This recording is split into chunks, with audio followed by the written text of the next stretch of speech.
It's a pleasure to be here with you and share a unique perspective. I know my perspective is unique because I know no one, politician, businessman, millionaire, harlot, uh, and no one who travels as much as I travel and to the kind of places I go. Whether we're talking about the hot spots like a Morocco, a Dubai, a Macau, a Monaco, or we're talking about places off the beaten path like Ethiopia, Albania, the country of Georgia, and many other places. And in my extensive travels, I've gathered an understanding of humankind. And of course, I've had to deal in language.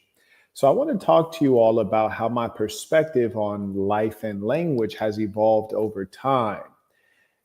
When we are young, both the male and the female child, our mother is our first teacher. She is closest to us, for we must nurse from her very breast, and from her bosom we find that connection and we emulate. For the human being is the result of that which we learn, that which we are trained in, that which we are conditioned in, that which we imitate, and we would imitate the mother. And as our bodies get filled with testosterone and we go through puberty, we mature past that, hopefully. Unfortunately, in this day, we find that a lot of males lack testosterone. A lot of human beings are in arrested development, and so they resemble their mothers, even when they are, in fact, males. The human male must focus on greater things. I have some ideas to challenge you with today. I grew up wanting to learn many languages. I do know some of Spanish, of Korean, of Arabic, and just a little bit of German. And it has been helpful. It has added to my charm, but it has not put dollars in my pocket. It has not been truly useful and functional. And increasingly, it is less useful. Let me confront you all with the reality that you are a mortal. I'm a super player, but you're a mortal. And as a mortal, you have a limited amount of time on earth. You can only be so many things. You might have a shot at being a famous singer.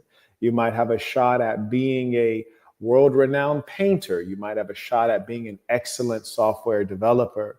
But you cannot be too many things, for everything you choose to do takes time, financial capital, emotional wherewithal, connections, energy.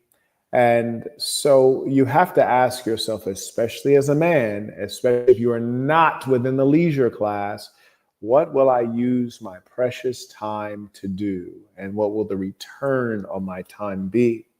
So I must concede to you all that when I was younger, not in high school, because in high school, truth be told, I was a hoodlum and a criminal, for the purpose of finances, not just like a foolish gang member, but I was a hustler. And so I wasn't thinking about learning a language. I was thinking about learning to earn.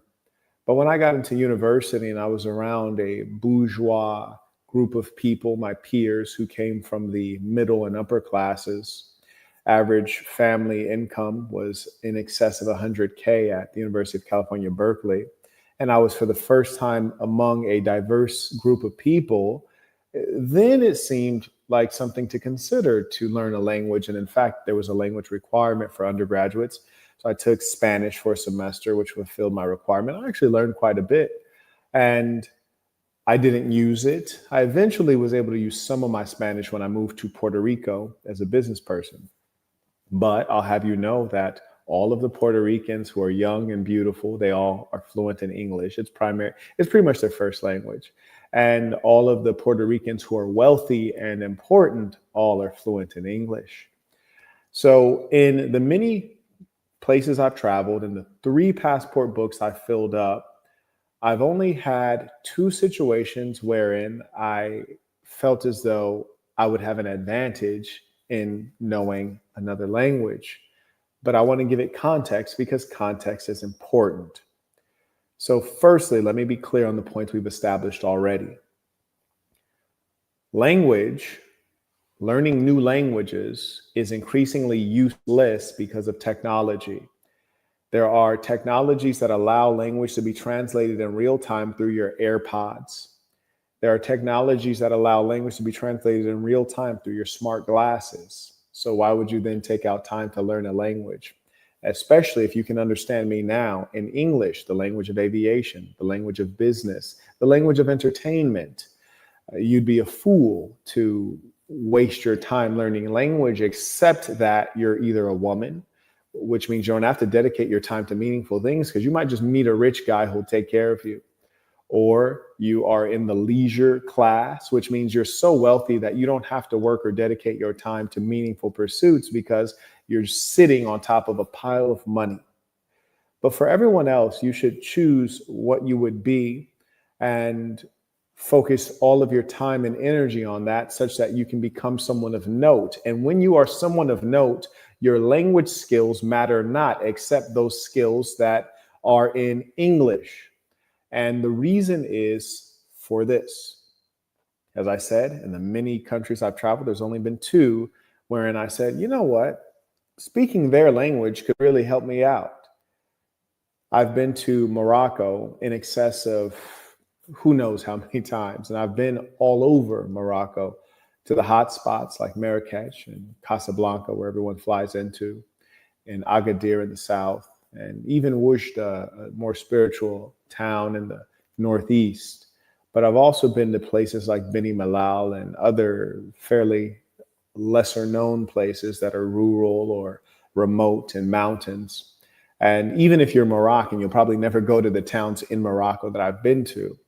And in some of these towns, if you don't speak any Arabic, Maghrebi Arabic or Moroccan Arabic, if you will, you don't speak any French, you're going to have a little bit more of a challenge doing certain things when you're dealing with people who may be in the service class, maybe a tailor or a taxi driver or a cleaning staff. So it'll be difficult, but you'll never be in rural Morocco.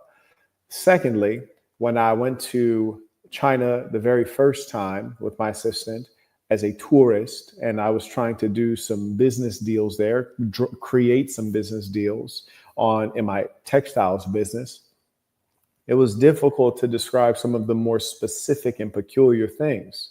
And I was thinking, gee, it'd be really helpful to speak Mandarin. Now, this is ironic because when I was in university, a professor, academics, they are in the ivory tower where they have data but little experience. They were stating that China is the biggest English-speaking country. And when I was in China, I was very certain that that was not the case. However, I left China, and then I was invited back to do business, not for my textiles business, but for my tech business. And when I came back as a part of a group of entrepreneurs from around the world who lead high growth companies, in fact, hyper growth companies, the Chinese government took great care of us, toured us through many cities, and made significant offers to us. Would you like to establish a factory here? Do you want to live here? We'll get you 2 apartments. You can choose how you want this factory set up. You can have a gym inside of it. You can have an apartment inside of it. Your call. The budget is infinite. And when they invited me back as a high-powered businessman, they had interpreters following me everywhere, along with camera crew, photographers. But interpreters were there constantly. And when I went to different cities and we talked with the local government, the public-private partnerships there were interpreters. And as I've gone throughout my business career, when I was living in South Korea, the government provided interpreters. And when I was in Puerto Rico, even though Spanish is kind of a primary language, all of the business was done in English. So I found that when you are somebody, when you have a real skill set, when you have real value add, you don't need to speak their language. They're going to figure out a way to understand. They'll hire an interpreter, or you'll hire an interpreter if the money's right. So pursuing language is really a bourgeois thing, and now it's a passé thing because technology makes it very unnecessary. We're going to get into it a little bit deeper, sending your questions, comments. Every time I come to speak to you, I come with a real offer of knowledge that will light your path and make your way easier. For I tell you though my life may look easy and it is quite nice. I mean, look at the hand painted wall behind me. It's quite nice, but it was not always that way. I had to work very hard. And the only reason that you can see me in the strong position I'm in without a wrinkle on my face, without a gray hair growing out of my head or face, is because I was very efficient. I was hyper focused. I didn't waste time on BS. And I thought in a fundamentally masculine way, which is to say, eyes on the prize at all times, no distractions.